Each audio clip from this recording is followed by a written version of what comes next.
Ayan, sorry na pindot nyo kanina. So, ang nasa loob ng goodie bag na to ay mayroong plastic na maliit dito. So, ito siya. Ang instruction dito, magbo-boil muna ako ng tubig. And then, kailangan yung nakaboil na tubig ay palamigin. Dahil plastic lang ito. Ito, nasa loob. Itong plastic lang. Nakasterilize yata ito. So, dahil plastic lang ito, kailangan palamigin yung tubig para hindi matunaw. So, yan. Lalagyan nyo ng tubig na pinakulo. Tapos, merong cotton, parang cotton bud siya. Ito, galing sa kanya. Isang pack ko lang, sabi ng ano, lalagyan pa niya ng isa, nakalimutan yata.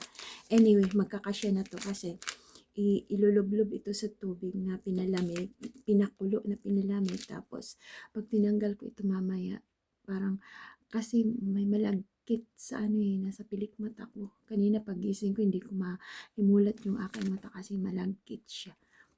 May nilagay kasi sila doon kahapon. I don't know. Yung anesthetic siguro, I don't know.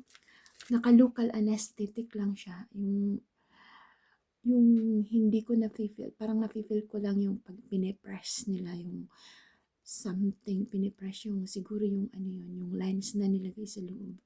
Nakikita ko yung lens, guys. Nakita ko yung lens na habang inaano nila, habang nilalagay, nakikita ko. So, ito siya pala, ito yung, pag nilagyan ko na ito ng tubig na pinalamig, na pinakulo na pinalamig, ito naman yung ilulublob ko, tapos ipapahid lang siya, once lang daw ipahid, and then tapon ka agad para hindi maano yung infection. Yan. Tapos sa loob, mayroon pa dito yung mga instruction. Ito yung anong instruction. Ito yung instruction ng mga ipapatak sa aking mata. Nandito. Ito, kailangan kong basahin ito. Ang dami. Mamaya na kasi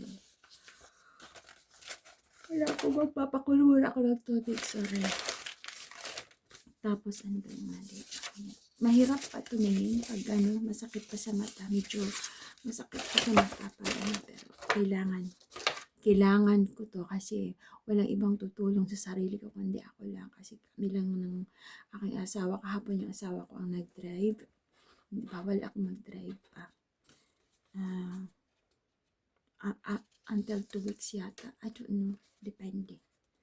So, ito naman, ito yung papel na parang feedback paper ba, kung ano yung experience ko sa hospital, kung ano yung experience ko nung kung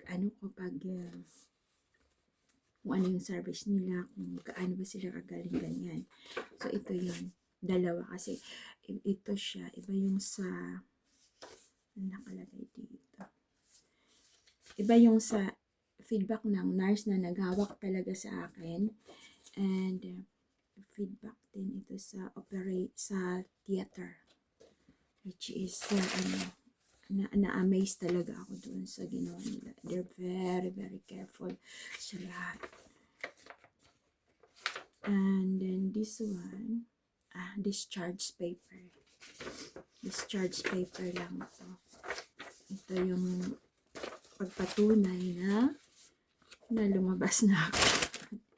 And then ito ano siya, yung sick note.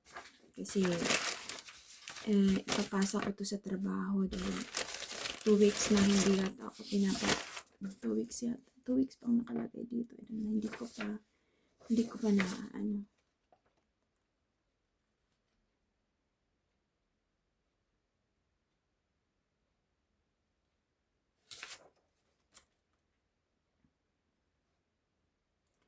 May perma dito yung surgeon yata. I don't know, hindi ko, nahirapan pa ako magtingin.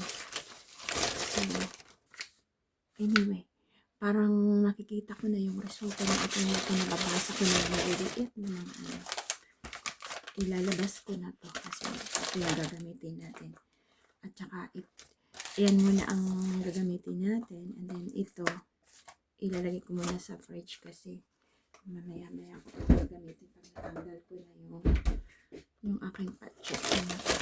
And then, kasi kahapon pagdating ko, parang nararamdaman ko yung sakit pa ng aking mata. Mararamdaman mo yung sakit kasi tinanggal yun eh. So, ang advice sa akin, uminom ng paracetamol. So, uminom talaga ako ng paracetamol. Bali, nakatatlo na ako ng paracetamol. Kahapon pagdating ko, mga anong oras pa kami nakarating dito? Siguro mga 3 o'clock or 2. I don't know what time. Hindi ko na maalala. And then, uminom, mga 2 o'clock, ganun. Kasi 2 o'clock, and then uminom ako ng 6 o'clock. Uminom ako ng 10 o'clock. Ilan ba yung ano ko? Hanggang 6 o'clock. And then ngayon, 3 pa lang yung inom ko. Then nakatulog na ako after namin na naghapunan. So,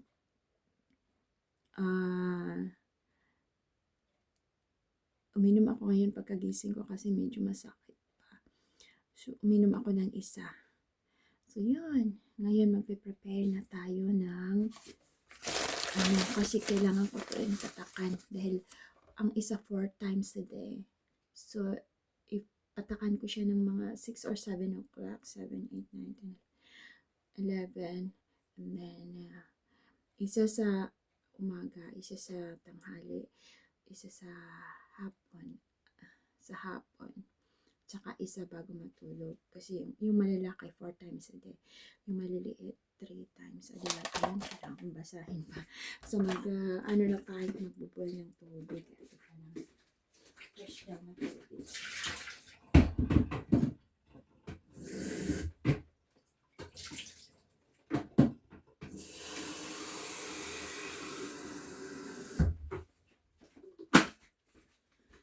Ayan, very sensitive talaga ang ating mata, no?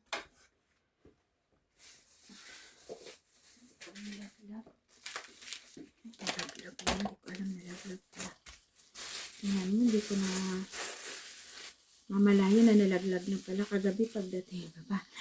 Mahirap pala ang bulag mo kasi kahapon nakapikit lang ako dahil medyo masakit pa yung masakit talaga yung syempre pag inoperahan masakit.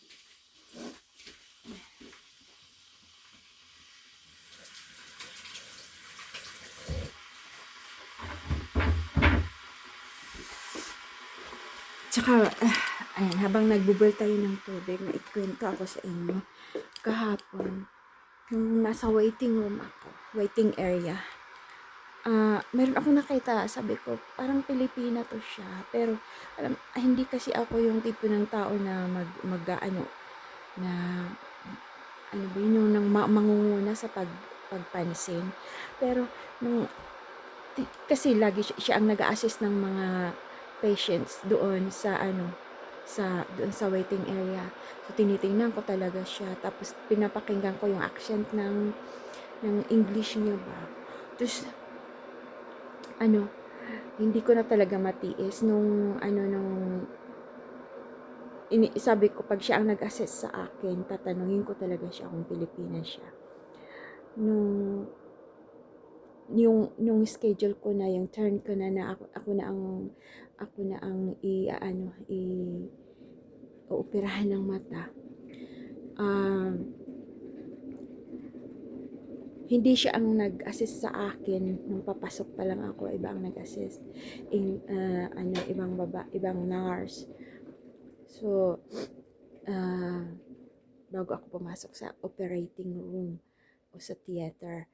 Tapos, nung pagkatapos ko na ng pag-opera sa akin, siya ang nag-assist sa akin, yung Filipina. Kasi, syempre nakahiga tayo, no? Tapos, kinalikot yung ating mata. So, pag upo ko, parang medyo dizzy, medyo dizzy pa kaya. Pag ganyan ang angle, medyo masakit pa yung mata ko. So, kumukuha ako ng angle na hindi masakit yung aking mata. Yan. Tapos, tinanong ko talaga siya. Sabi ko, nag-English kami, pero hindi ko na matiis. Sabi ko sa kanya, "Are you Filipina?" Tapos sabi niya, "Yeah," sabi ko sa kanya, "Filipina ka pala, ako din Filipina." Tapos sabi niya, akala daw niya ano ako, Thai. Kaya hindi lang siya nag-iimik. Hindi siya nagtanong kung Pilipino. So, tinanong ko siya. And then, pagkalabas, siya ang nag-assist sa akin pagkatapos ko ng, pagkatapos ko operahan.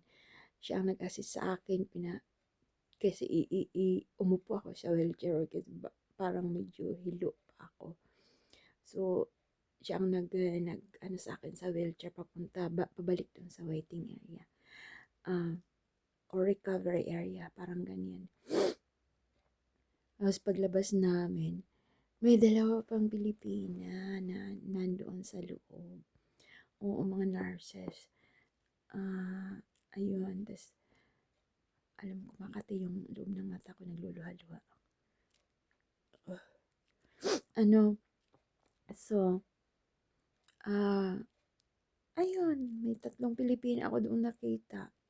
Pero nakalimutan ko yung pangalan nung nag-assist sa akin. Sorry po. Ayan. Siguro dahil after kong iniisip, marami akong iniisip. Diyos ko, naghihintay pa lang ako doon. Pag ilang kami doon, I think 6 kami.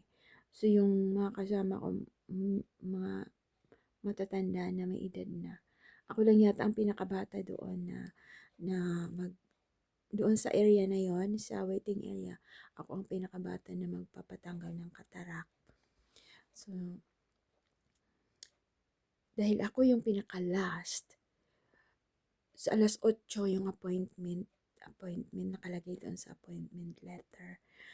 Sabi ko kay David, kailangan nandun tayo. Ako na palang pinaka-last na ang aga nila pumunta. So, syempre pagdating doon sa anong pangalan dito? Yung ka kung saan, nabablanko na ang isip ko. Kung saan ka magre-report ba? Ito yung appointment ko. Ayan. Kalimutan ko kung anong pangalan, kayo ng bahala. Mayroon nang nauna sa akin doon. So, ako yata ang pinaka-last. Kaya ako yung pinaka-last na tinawag. May 2 kasing theater na ginagamit para sa, para sa mga sa mata. Sa anong pangalan doon? Ophthalmology. Basta ganyan. And then, alam niyo, nakapikit ako kasi medyo sumasakit. Tapos, ano pa ba yung sasabihin ko?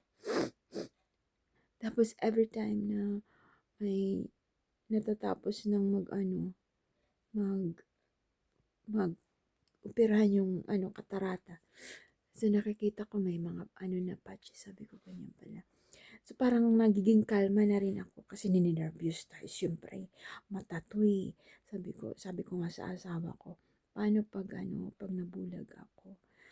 Mo ba ako? I-guide mo ako. Sabi niya. Siyempre, matatoy. Iba yung, mata. Our eyes is our window of our life. Our eyes is our window of our body. Ganyan. Kasi kung ano yung nakikita natin, parang bintana, siya ang bintana ng ating katawan. So, yan.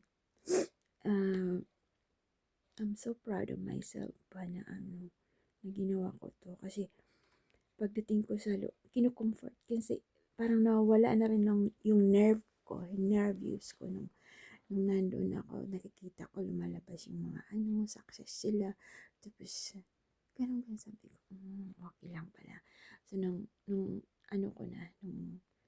time ko na, wala, parang na-relax na talaga ako kasi parang okay naman, hindi parang okay naman talaga lahat yung lumalabas.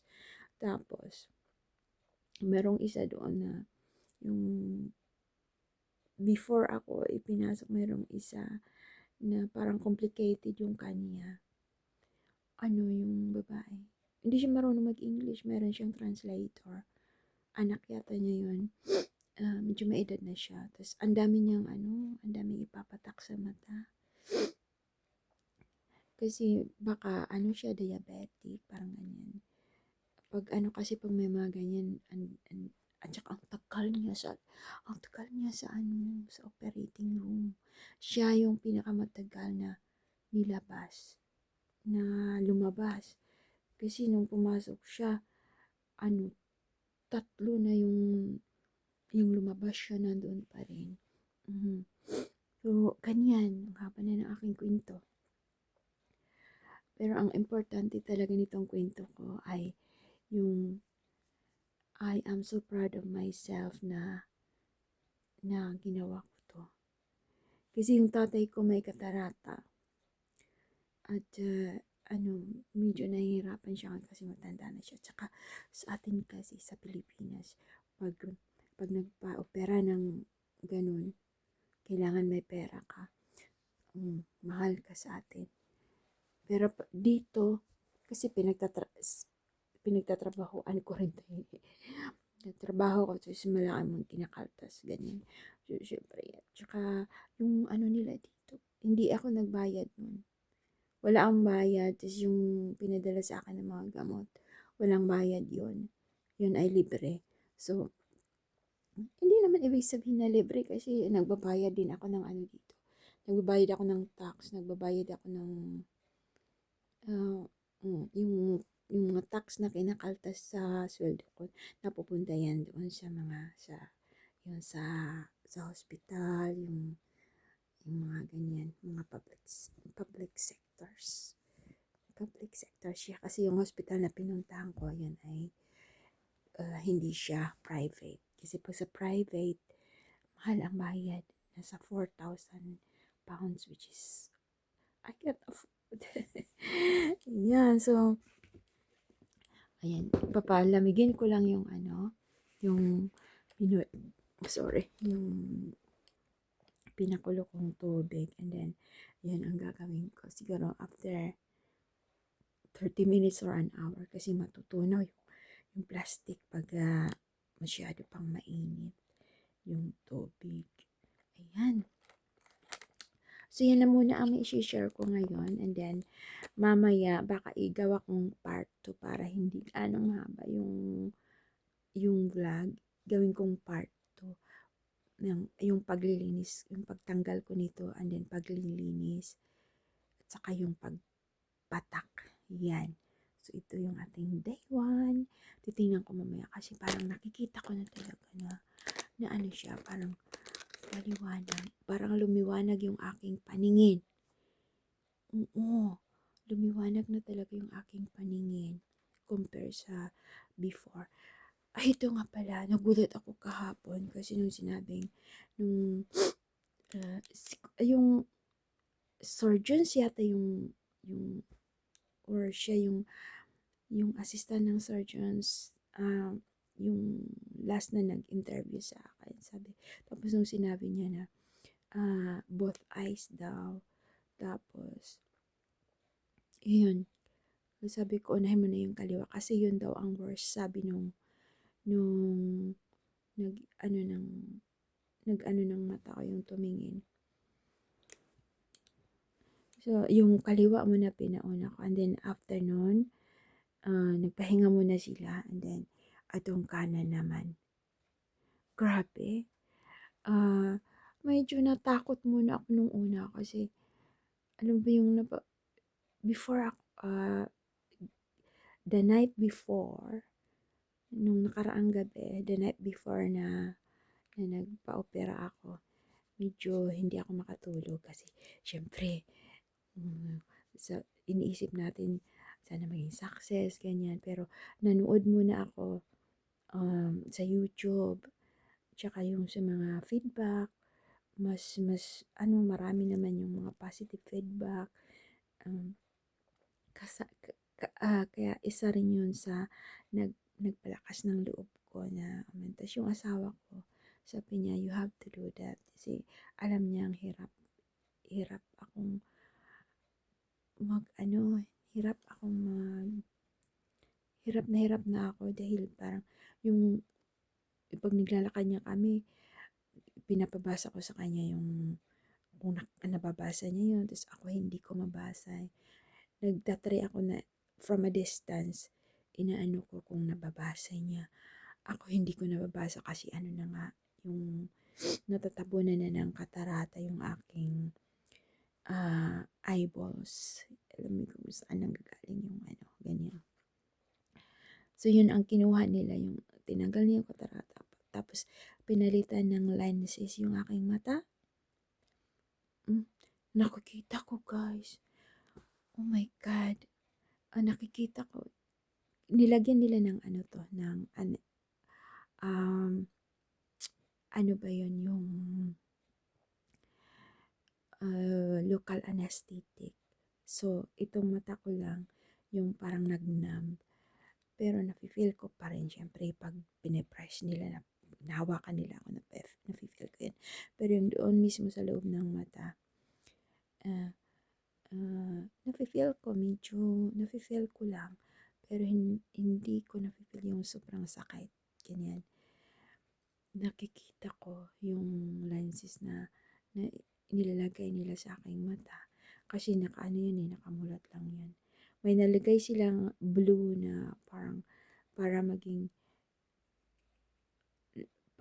hindi pumikit yung mata ko. Yung nakabuka siya. Pero kailangan din nila yung alalay ko sa mata na imumulat ko yung mata ko para makita nila yung pupil sa aking, yung eyeball sa aking mata. So, minsan kasi kahit may masyado kasi maliwanag yung pinapatinginan sa akin, yung aparatos na inaano masyadong maliwanag. So, minsan kahit na gusto kong dumilat, hindi ko mulat yung mata ko dahil sobrang liwanag. Pero, yun, I really trust. I trust. Pray, nandoon yung, kailangan yung tiwala natin nandoon. But, so yung positive, natin nandoon para maging mabilis yung process ng pag-opera. So, kung ano yung sinasabi ng surgeons, ayan, sabihin, open both of your eyes. So, open both of your eyes. So, minumulat ko kahit na mahirap imulat. As, sabi na, look up. So, look up and then look down. Tapos maya-maya, sabi, that's done. That's it. So, siguro mga 10 minutes. 10 minutes lang. Grabe, ang bilis. Mas matagal pa yung paghihintay kaysa doon sa processing talaga kaysa doon talaga sa pag-opera. Mas mabilis yung pag-opera. Alam ko yun kasi nagbasa muna ako mayroon akong binasa. Nag-search muna ako siya. Siyempre, mabilis na lang ngayon magbasa sa internet. Yun. Search muna ako nung gabing yon bago ako magpa-opera. Nagbasa muna ako on how long it will take. Sabi 2 to 4 hours. Pero yung sa akin, 2 to 4 hours including na yung paghihintay. It depends on sa pila at saka it depends on how long it will take yung mga sinusundan ko sa pag-opera. So, yung akin, siyempre dumating kami doon 8 o'clock. Nag-report doon sa hindi pa nagre-register sa utak ko yung doon sa yung pagdating mo doon ka reception, ayan, doon sa reception area. Yun, tas 8 o'clock and then pagtawag na sa akin, papunta na doon mismo sa yung asawa ko hindi sumama. So, ako na lang. Kasi nakakaintindi naman ako ng English at saka nakakapagsalita naman ako ng English. So, tinanong muna ako nung nurse if I need daw ng translator. No need kasi yan. So, umuwi na si David at saka buti na lang din umuwi si David dahil yung mga aso iniwan namin. Ang aga pa 8 o'clock. Kailangan ilakad ni David. So, buti lang umuwi kasi anong oras na din ako na entertain. Mga 12 o'clock na. 12:05 na nakita ko 12:05 na ako na kinuha talaga mismo doon sa waiting area. So 8, 9, 10, 11, 12. 4 hours yung aking paghihintay sa waiting area. And then tapos pagdating doon sa loob bago pumasok sa theater, i-interviewin ka. May mga tanong pa, ganun, mga tanong pa. Yung date of birth, ganyan, pangalan. Siyempre, inuulit-ulit nila yon para ano talaga nila na you are fit. Fit talaga ka na magpa-opera. Ayan. So, bago ako pumasok sa yun, and then, doon sa pagdating doon sa loob, ayan na. So, may nakahanda na yung tingin ko, oh my God, na amazed talaga ako kasi, syempre, nakikita ko lang, first time ko kasi nagpa-opera nito. Na kita ko yung mga ilan sila doon sa loob.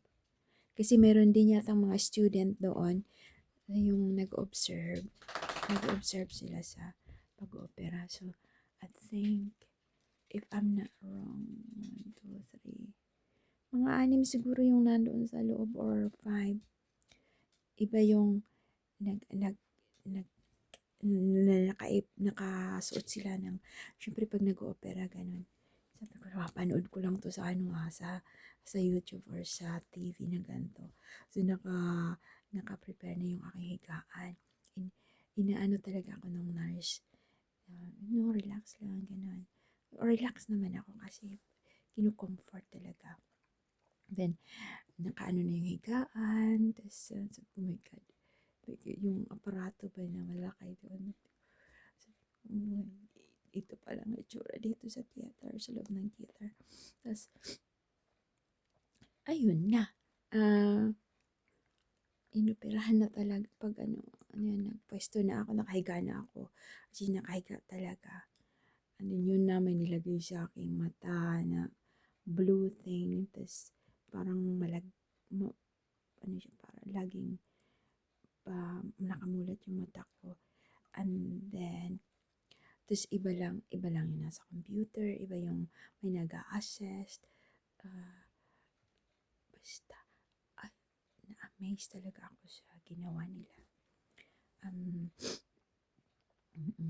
Saludo talaga ako sa mga ganong tao yung nag-oopera. Kasi ako hindi ko kaya yung ganon. Takot ako sa ganon. So, yan. Thank you so much. Thank you talaga so much. So, yung mga nagtatrabaho sa hospital, sa NHS, saludo ako sa kanila. Ayan. So, yan lang muna yung aking masasabi. And, ayan, ipapart 2 ko na lang yung aking pagtatanggal nito at saka yung paglilinis ng aking mata. Para, kasi gusto ko rin ilagay, para mapapanood ko sa mga susunod na mapanood ko rin sa aking YouTube. Ayan. So, yan lang. Thank you so much. And I'll see you sa aking next vlog. Bye for now. Bye.